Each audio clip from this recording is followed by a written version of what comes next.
चवेला parliamentary हलके में BJP की शानदार जीत। बीजेपी की कामयाबी में बीआरएस का अहम किरदार। चवेला पार्लियामानी हलके से बीजेपी उम्मीदवार कुंडा विश्वेश्वर रेड्डी ने कांग्रेस उम्मीदवार डॉक्टर जी रंजीत रेड्डी को 1,67,768 वोटों के भारी अक्सरियत से शिकस्त दी।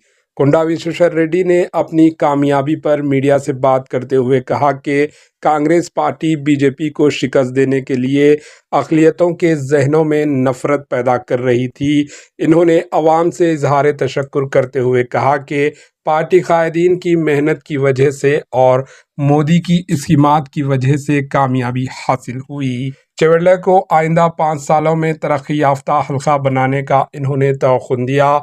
डॉक्टर रंजीत रेड्डी कांग्रेस उम्मीदवार ने वोटों की गिनती के दौरान ही अपनी शिकस्त कबूल कर ली और कुंडा विश्वेश्वर रेड्डी को मुबारकबाद पेश की। बीजेपी की कामयाबी में बीआरएस कायदीन ने अहम रोल अदा किया।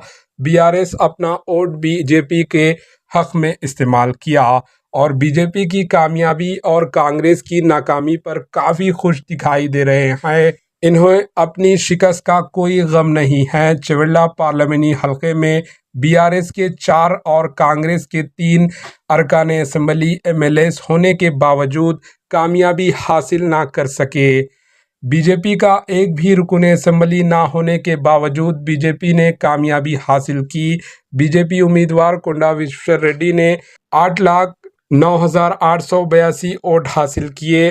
कांग्रेस उम्मीदवार रंजीत रेड्डी ने 6,36,985 वोट हासिल किए और बीआरएस उम्मीदवार कासानी ज्ञानेश्वर ने महज 1,78,968 वोट हासिल किए। बीजेपी उम्मीदवार ने कांग्रेस को 1,72,897 वोटों से शिकस्त देते हुए शानदार कामयाबी हासिल की।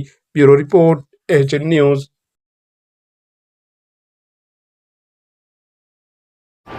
एचएन न्यूज़ को लाइक करें, शेयर करें और सब्सक्राइब करना ना भूलें।